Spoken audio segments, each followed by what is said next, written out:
The throne had been empty for 3 days. Not physically King Aldric's body still sat upon it, crowned and robed, maintained in the position of authority by servants who moved his limbs when rigor mortis set in, and the kingdom was holding its breath, waiting to see who the throne would choose next. Because this throne did not pass through bloodlines. It passed through the bond. The ancient magic that had founded the kingdom operated on a principle that most monarchies had abandoned centuries ago, that rulers should be chosen not by birth, but by the throne's judgment of who was most suited to lead. The moment they touched the throne, the previous king's body would turn to ash, and the new ruler would take their place. It was efficient.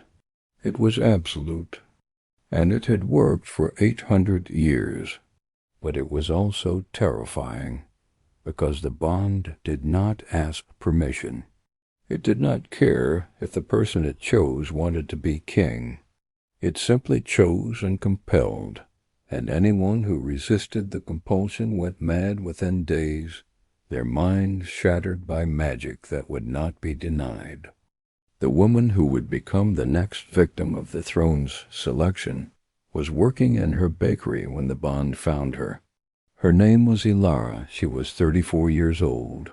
She employed 8 people, supplied bread to half the town, and had recently begun teaching her teenaged daughter the trade. She was respected, content, and had absolutely no interest in politics, royalty, or anything that happened beyond her immediate community. She felt the bond slam into her mind like a battering ram, felt foreign magic wrap around her will, felt something ancient and implacable claim her as its own. She dropped the bread paddle, gasped, staggered backward into the wall. Her assistant rushed to her side, asking if she was hurt, but Elara could not respond. She could barely think through the overwhelming presence now occupying her mind. "No," she whispered. "No, I don't want this." But the bond did not care what she wanted. It pulsed through her, insistent, undeniable, and she felt the compulsion begin to build. She needed to go to the capital, needed to touch the throne, needed to accept what had been forced upon her. She tried to fight it. For 3 days she stayed in her bakery, tried to continue her life, tried to pretend nothing had changed. But the compulsion grew unbearable. She could not sleep the moment she closed her eyes. She saw the throne, felt it calling her, felt the distance between her current location and the capital like a physical ache. She could not eat food, tasted like ash, because the bond was consuming all her attention. She could not focus on anything except the overwhelming need to go to the capital. Her daughter found her on the morning of the 4th day, collapsed behind the counter, shaking and incoherent. "Mama, what's wrong? What happened?"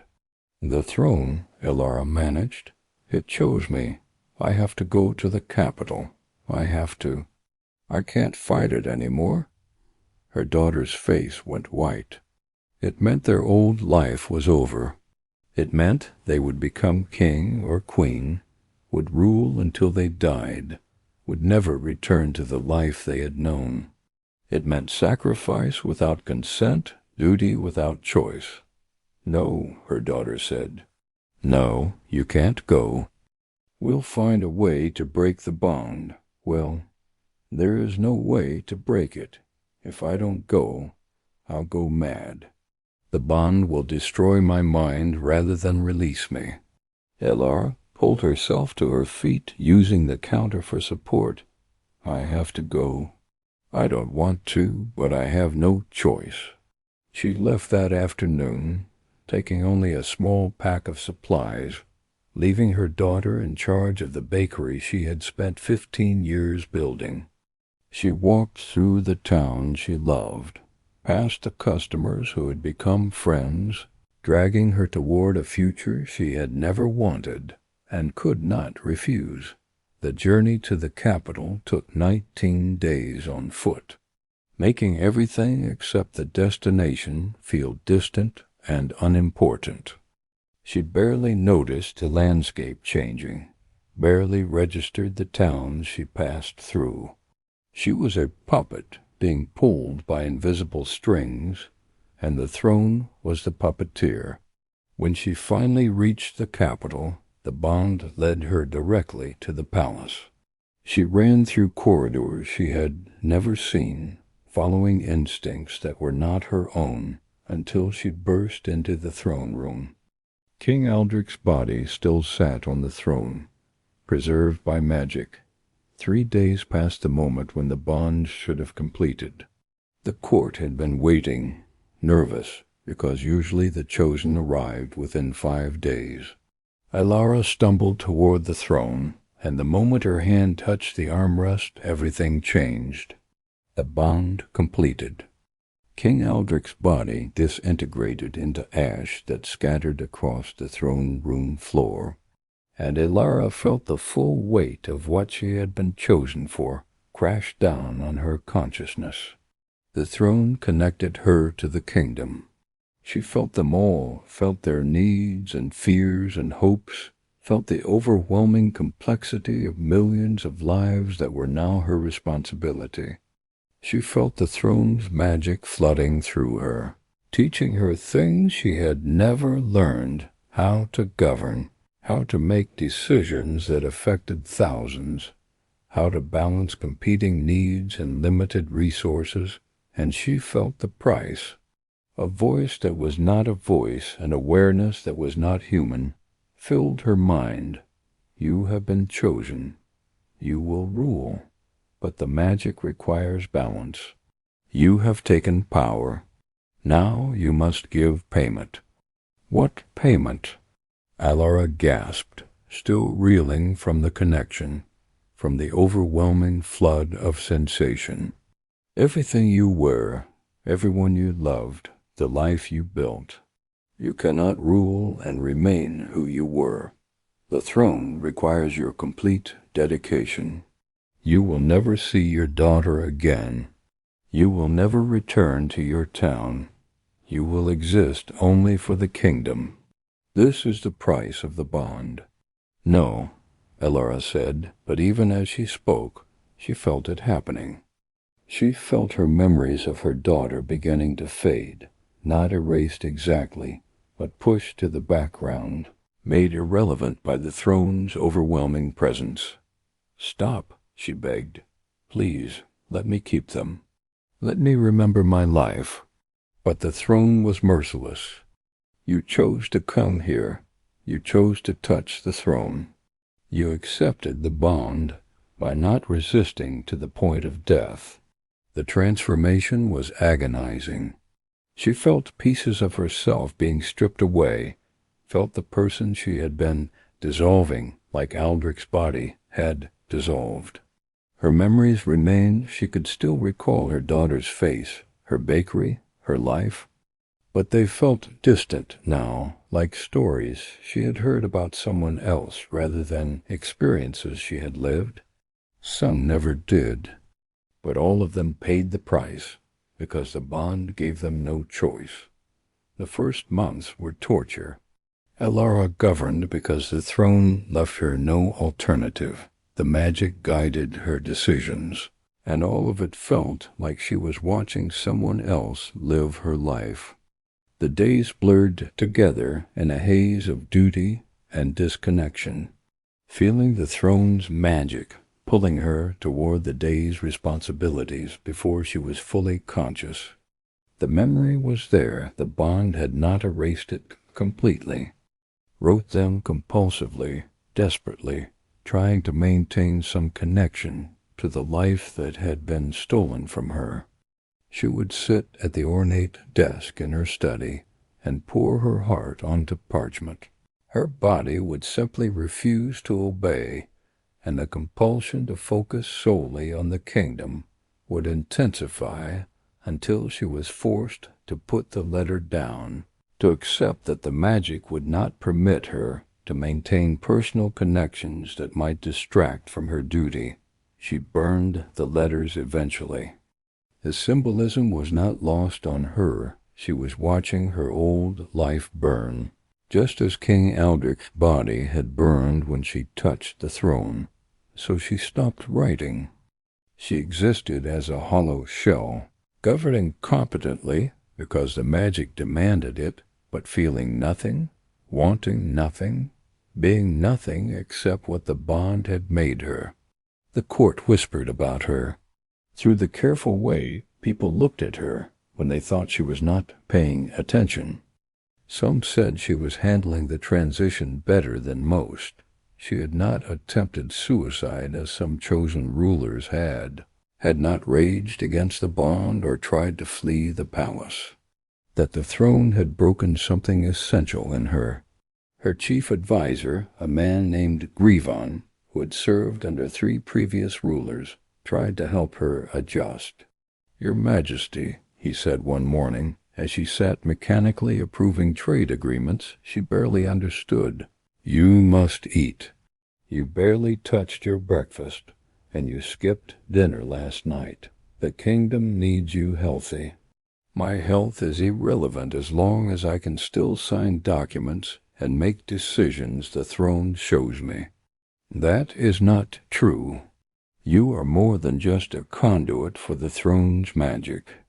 Some take months, some take years, but most eventually find a way to live with the bond, to be both the person they were and the ruler they must become. How? Elara's voice broke. How do I live with this? How do I accept that I will never see my daughter again? Never return to my town, never bake another loaf of bread? How do I accept that the emotions I felt, the love I had, have been cut away like they never mattered? By understanding that they did matter, that they still matter. The bond tries to sever personal connections because it believes they weaken rulers, make them partial, cloud their judgment. But that belief is wrong. Then fight harder. The bond is powerful, but it is not omnipotent. If you insist on remaining yourself, if you refuse to let the magic completely erase who you were, you can find a balance. It will be exhausting, it will hurt, but it is possible. Elara looked at him, and for the first time since touching the throne, she felt something like hope, not much, just a flicker. If perhaps there was a way to be queen without losing Elara entirely. She started fighting back that day. Small acts of resistance, at first thinking deliberately about her daughter, forcing herself to remember details even when the bond tried to make them fade. She would sit in council meetings, and instead of just processing the information mechanically, she would think about how the policies being discussed would affect people like her former customers. The bond pushed back hard. It would send waves of compulsion through her consciousness, trying to force her attention back to pure governance, trying to make her personal memories feel irrelevant and distracting. Her head would ache from the conflict between what she was trying to preserve and what the magic was trying to erase. She would wake at night, gasping from nightmares where the throne consumed her completely, where she forgot her daughter's name, where she became nothing but a vessel for ancient magic that cared nothing for human suffering. But she kept fighting, because Grievon was right. If she surrendered completely, if she let the bond erase every part of who she had been, then the throne had not just stolen her life. It had murdered her and left her body walking around, pretending to be alive. Resource allocation, medical support, burial procedures for the massive number of dead. The information came as pure data, clinical assessments of a problem that needed solving. But for the first time since the bond had claimed her, Elara did not just process the information mechanically. To see communities devastated, she refused to let the bond reduce human suffering to statistics. She implemented the necessary policies efficiently. She ordered quarantines, dividing families to prevent spread, even though she knew it would cause anguish. She sent physicians and supplies. She established communication networks to monitor the plague's spread, creating systems to track infection rates and mortality. The decisions were brutal.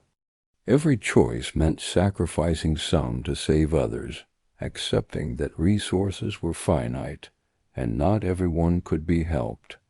When she signed an order condemning a town to quarantine, she made herself imagine what that meant for the people trapped there, made herself acknowledge that she was choosing who would likely die.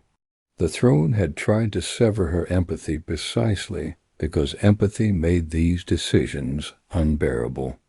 But Elara insisted on bearing them anyway, insisted on feeling the cost of her governance, insisted on remaining human, even when being human hurt more than she thought she could endure. And then a survivor arrived at the palace, and everything changed. She was emaciated, still showing signs of the illness she had barely recovered from, and she collapsed in the throne room after fighting past guards who tried to stop her. "My children are still there, trapped in quarantine. I need to know if they're alive. I need someone to check, to bring me word. Please, you're the queen. You can send people. You can find out if they survived." Elara looked at this woman, at the raw grief and fear in her eyes, and she felt something crack in the walls the bond had built around her emotions. Not distantly, not as a faded memory, but vividly.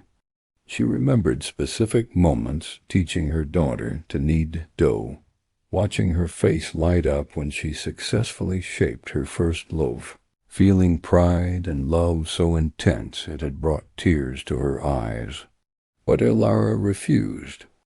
They were with their grandmother when the quarantine was declared. "I haven't heard anything in 3 weeks. I don't know if they're alive. I don't know if the plague took them. I don't know if they're scared or suffering, or if they think I abandoned them." "I will find them," Elara said, and she meant it with every part of herself that the bond had not yet erased. She had her people investigate immediately. Mira and Torin had survived. Their grandmother had protected them, had kept them isolated from infected neighbors, had nursed them through mild cases of the illness. They were weak but recovering. They were asking about their mother. They were desperate to know if she had survived. Elara had them brought to the capital.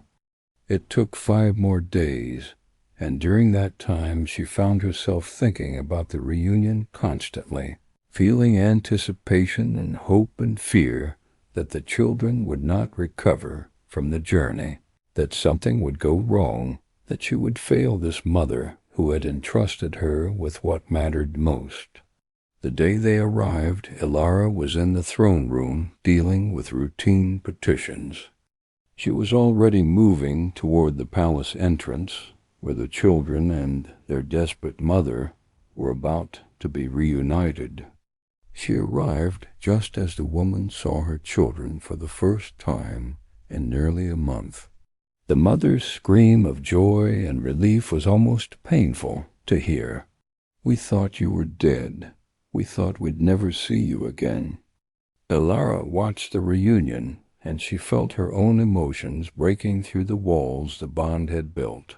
She felt joy at seeing the family together, the love she had felt for her own daughter, and that the throne had tried to make her forget. And she felt something else. She felt angry. Angry at the bond for trying to take this from her. What good was ruling a kingdom if you did not care about the people you ruled? that it could lead to favoritism and poor judgment. But Elara pushed back harder. "No," she said aloud, startling the family and the guards nearby. "No, you were wrong to take this from me." The family was staring at her, confused and slightly frightened. Elara smiled at them, the first genuine smile she had managed since the bond had claimed her. "Stay here," she told the mother. "Stay in the palace as long as you need to recover. Let your children heal properly. You have my personal protection, and anyone who objects will answer to me directly." "Your Majesty," the woman said, still kneeling, still holding her children, "I don't know how to thank you. You saved them. You brought them back to me. I did what should have been done. What I wish someone had done for me when the throne took me from my own daughter. I cannot undo what was stolen from me, but I can prevent that loss from making me cold, from making me stop caring about other people's children, even though I am not allowed to love my own." She left them there, returning to the throne room to continue the petition she had interrupted. She had drawn a line, had declared war on the bond's attempt to erase her humanity. And though the magic would continue fighting her, though it would continue trying to make her nothing but a vessel for the throne's will, she now knew that resistance was possible, that she could remain Elara even while being forced to be queen. The months that followed were a constant battle. Every day the bond would try to assert control, would try to make her focus solely on governance without the complications of human emotion. About her bakery and her daughter and her town, she would write in a journal about memories the bond tried to make fade, describing them in detail so they remained vivid. She would sketch the bakery's layout, her daughter's face at different ages, the view from her shop window. Wanted her to accept that Elara the baker no longer existed. But she persisted. She started making decisions differently. Instead of simply implementing the throne's guidance mechanically, she began to add her own judgment, her own values, her own understanding of what people needed beyond what pure logic dictated. The most significant ongoing battle was over trade policy. Remembered small producers being systematically disadvantaged by rules that favored established powers. She began implementing reforms designed to help small businesses compete. The guild merchants protested vociferously, arguing that she was undermining economic efficiency, that she was letting personal bias influence policy, that she was risking the kingdom's prosperity to help businesses that could not compete in a free market. Yes, the guild system is efficient, but it concentrates wealth in fewer hands, makes it nearly impossible for new businesses to succeed, and crushes innovation, because no one can compete with established powers. I am willing to accept lower overall economic growth if it means more people have the opportunity to build something of their own. But you must consider that your individual case may not reflect broader economic realities. The guild system has sustained the kingdom for generations. The guild system has sustained the guilds and their wealthy members for generations, Elara corrected. It has not sustained small businesses or ordinary craftspeople, or people trying to escape poverty through entrepreneurship. I have lived that reality, and I will not perpetuate that system now that I have the power to change it. Her reforms were controversial and only partially successful.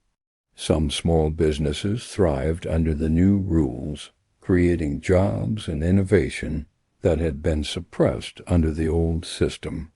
Others failed despite the support, proving that not every enterprise deserved to survive regardless of good intentions.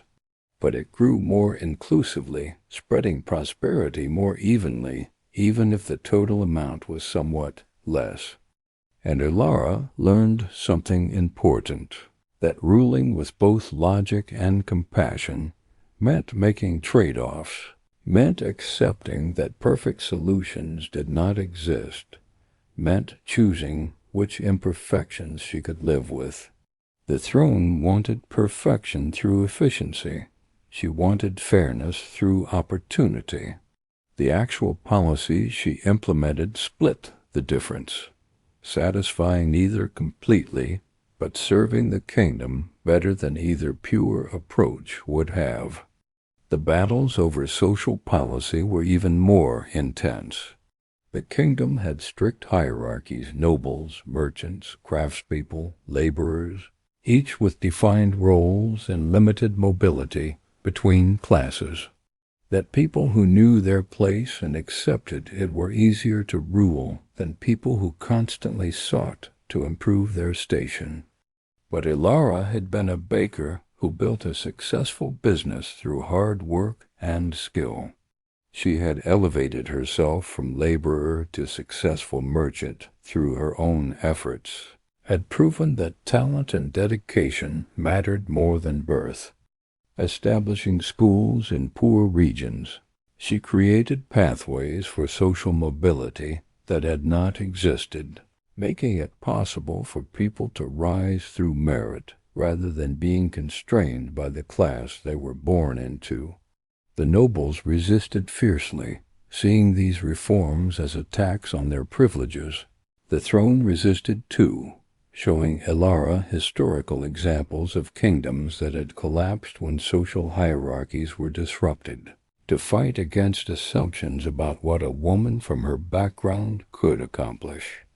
And she refused to perpetuate that system now that she had the power to change it. Stable does not mean just, she argued with the throne during one particularly intense internal battle. It breeds resentment, because people see their potential being wasted for no reason except that their parents were not born wealthy. True stability comes from giving people hope that they can improve their lives, not from forcing them to accept permanent limitations.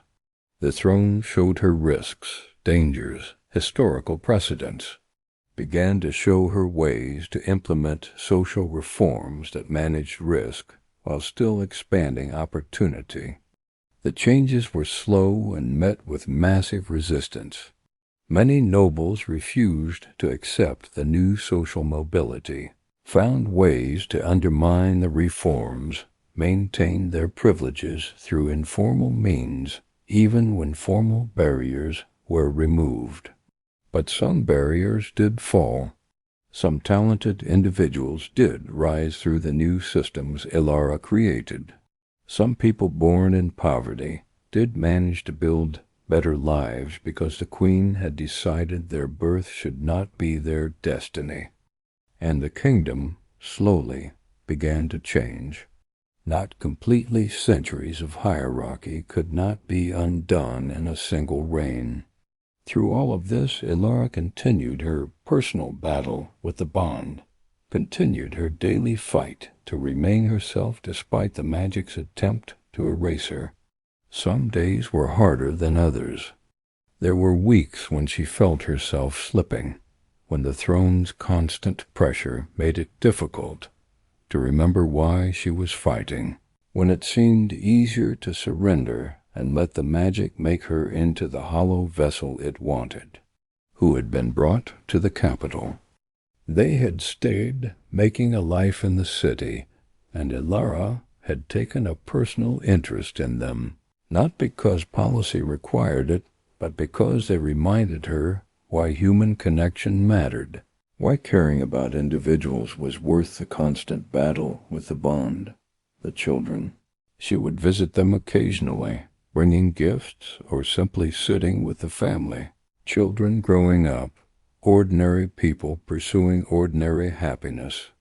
The mother, whose name was Sira, understood what Elara was doing, understood that these visits were not charity or royal benevolence, but a desperate woman's attempt to maintain connection to humanity. "You are welcome here any time, Your Majesty," Sarah would say, "not as queen, if you can manage it. Just as someone who needs to remember that ordinary life exists." And Elara would sit in their modest home, eat simple food prepared without ceremony, listen to the children's complaints about their studies, and feel more like herself than she ever did in the palace. Bond's attempt to make her care only about abstractions and never about individuals. She managed to maintain this balance barely for decades. The constant warfare between who the throne wanted her to be and who she was determined to remain never truly ended, never became comfortable or easy. But she did not pay the ultimate price of losing herself completely. "Your Majesty, this modification reduces projected revenue by 12%. The throne's original guidance would maximize economic growth. The throne's original guidance would also destroy 30,000 small businesses across the kingdom," Elara said. "Businesses owned by people like I was, people who have spent years building something, who employ their neighbors, who are part of their community's fabric. The 12% loss in revenue is worth it to preserve those businesses and the families that depend on them." But the throne chose the efficient approach for a reason. It has governed well for 800 years. Should we not trust its judgment? The throne has access to 800 years of data and strategic thinking, but it does not have experience running a small business. It does not know what it feels like to risk everything on a venture that barely succeeds, to struggle for years against competition from larger operations, to build something from nothing and know that one bad policy decision could destroy it all. I have that experience, and I am adding it to the throne's judgment, not replacing its judgment, but complementing it. When the throne showed her a legal reform that would streamline justice but would be devastating to families, she remembered what it felt like to be afraid of losing everything, and she adjusted the policy to account for human impact, not just systemic improvement. She added provisions for hardship cases, created exceptions for situations where rigid application of rules would cause disproportionate suffering, built in mechanisms for mercy alongside mechanisms for efficiency. They saw policies that were both effective and compassionate, governance that balanced the throne's strategic wisdom with human understanding.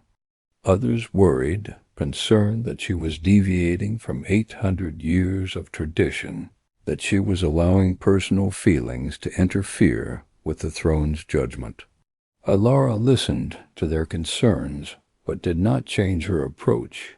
"The throne chose me," she told them, "not just because I was compatible with its magic, but because I bring something it needs." 800 years of choosing rulers from all walks of life suggests the throne values diverse perspectives. If it wanted someone who would simply implement its directives without question, it could choose scholars or priests or career politicians. That choice was deliberate. Let marginal areas fail, relocate populations to where they could be supported. It was coldly logical. The marginal areas the throne wanted to abandon were economically inefficient, required disproportionate resources to maintain, and would never be truly productive. The throne showed her projections, calculations, historical precedents, proving this was the right approach. But Elara looked at the marginal areas the throne wanted to abandon, and she saw towns like her own. Small communities where people had built lives, where they had roots and connections and homes they loved. The throne was telling her to sacrifice them for the greater good, to accept that some people had to suffer so others could thrive. And she refused. No, she said aloud, standing in her private chambers, arguing with magic that had no physical form, but that she could feel pressing against her consciousness, demanding she follow its guidance. I will not abandon those communities. I will not tell people that their homes do not matter because they are not economically optimal.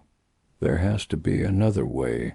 The bond pushed back, flooding her mind with logic, with calculations that proved her emotional response was inefficient.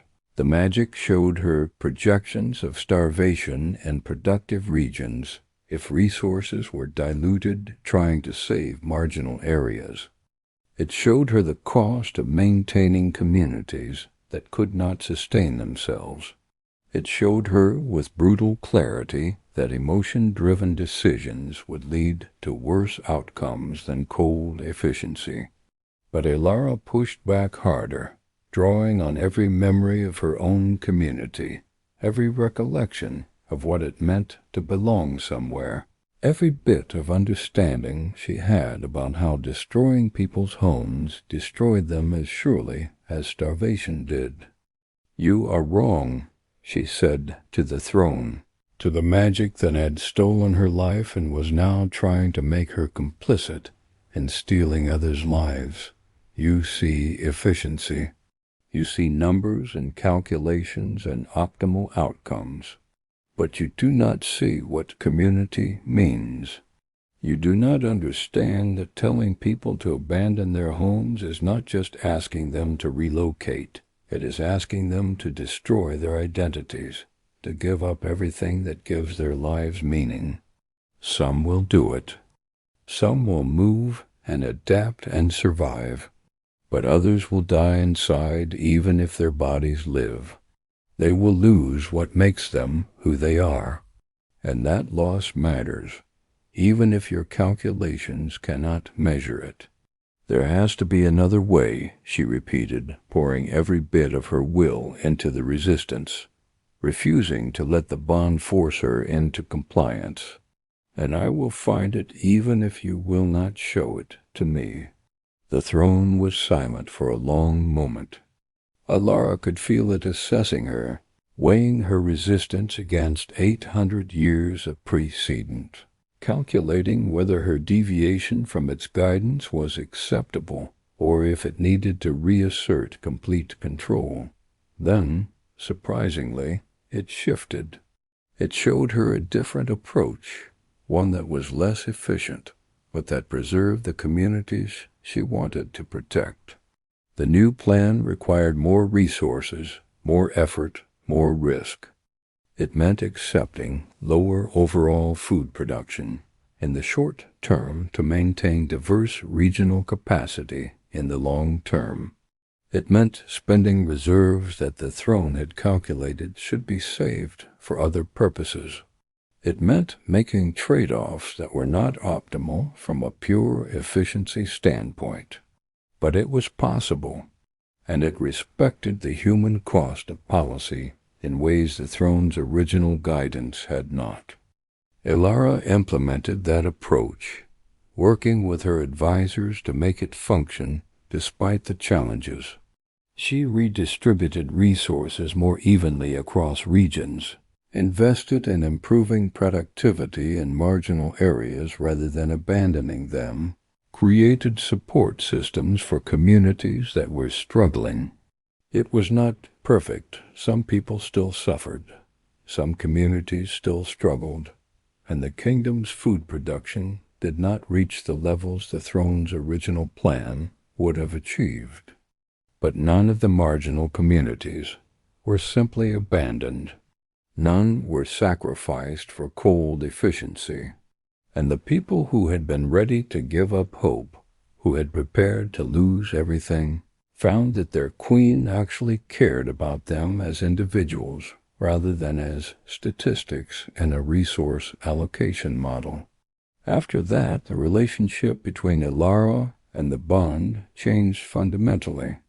The magic still compelled her, still demanded her service, still required her to rule, but it began to incorporate her judgment alongside its own ancient wisdom. It began to value her perspective as someone who had lived outside the palace, who understood ordinary life in ways previous rulers had not, who brought something to governance that pure logic could never provide. The throne had chosen her not just because she was compatible with its magic, but because she brought what it needed: humanity, empathy, the ability to see beyond pure efficiency to the human cost of decisions. It had tried to erase that by severing her emotions, by taking her daughter and her life and everything that made her who she was. But now it was beginning to understand that those experiences, those emotions, those connections were not obstacles but assets. Elara ruled for 31 years, and during that time she transformed what it meant to be chosen by the throne. She never fully forgave the bond for what it had stolen: her daughter, her life, her autonomy. The theft had been real, the violation had been absolute, and no amount of success as a ruler could undo the fundamental wrong of having her life taken without consent. But she learned to work with the bond rather than being crushed by it, learned to remain human despite the magic's initial attempt to make her nothing but a vessel, learned to rule with both the throne's wisdom and her own heart. She proved that it was possible to pay the price the throne demanded without being completely destroyed, to lose everything and still find a way to care, to be forced into ruling and still choose to rule well. She maintained contact with her daughter, finally, after years of the bond blocking her attempts. The breakthrough came in her 3rd year as queen, when Elara realized that the magic had relaxed its restrictions since she had proven she could rule effectively while still maintaining personal connections. Real letters this time, not the desperate pleas she had burned in her first months as queen. The first letter was angry, full of resentment and grief and accusations that Elara had abandoned her, that she had chosen the throne over her own child. Elara read those words and felt them like physical wounds, but she did not try to defend herself. She wrote back acknowledging the anger, validating the grief, accepting responsibility for leaving, even though she had been given no choice. Her daughter began to accept that her mother had not chosen to leave, that the bond had stolen her just as surely as death might have.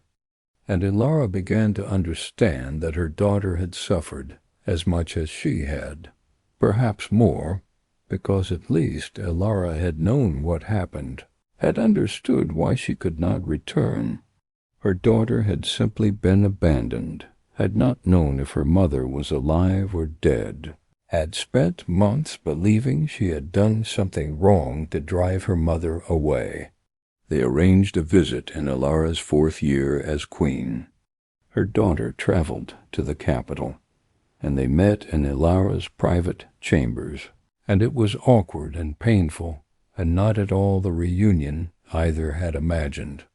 They were strangers now, connected by blood and history, but separated by years and trauma, and the fundamental transformation the throne had forced on Elara. But they tried. Over the years, her daughter visited occasionally, and slowly they rebuilt some semblance of relationship. It was not what it had been that was impossible. The throne had changed Elara in ways that could never be undone, had created distance that could never be fully bridged. But they found a new way to be mother and daughter, one that acknowledged the loss while finding meaning in what remained. Her daughter eventually took over the bakery, expanding it into something more successful than Elara had ever achieved. And Elara, trapped in the palace by magic that would not release her, took pride in her daughter's accomplishments, even though she could only observe them from a distance, even though she could never return to the town where her old life had been. The throne's magic had finally allowed it, recognizing perhaps that a ruler deserved to have family present at the end, even if she could not have them during her life. "I am sorry," Elara said, her voice weak, her body failing. "I am sorry I left you. I am sorry the throne took me. I am sorry I could not be the mother you deserved." "You were stolen," her daughter said, holding her hand, tears streaming down her face. "Not perfect, not everything I wanted, but you tried. You stayed yourself despite everything the magic did to you. You remained my mother, even when the throne tried to make you forget you had ever been anything but queen. That matters. That is enough." Elara died with those words in her ears, feeling forgiveness she had never expected to receive, feeling loved despite everything, feeling that perhaps she had managed to be both queen and mother, even though the throne had demanded she choose. When she died, the throne began its search for a new ruler. Somewhere in the kingdom, another person was about to have their life stolen, was about to be chosen without consent, was about to discover that the price of the bond was everything they had ever been or loved. The system was cruel. The system was unjust. The system took without asking and demanded sacrifices that should never be required. But it continued because the throne's magic was older than any human objection, more powerful than any attempt to change it. All anyone could do was hope that the chosen would survive the transformation, and they could look to Elara's example not as proof that the system was acceptable, because it was not, but as proof that it was possible to pay an unjust price without being destroyed, to lose everything and still find a way to care, to be forced into ruling and still choose humanity over the throne's cold demands. The bond awakened without consent. The throne demanded a price. That was the way it had always been, and that was the way it would always be until someone found a way to break magic that had endured for 800 years.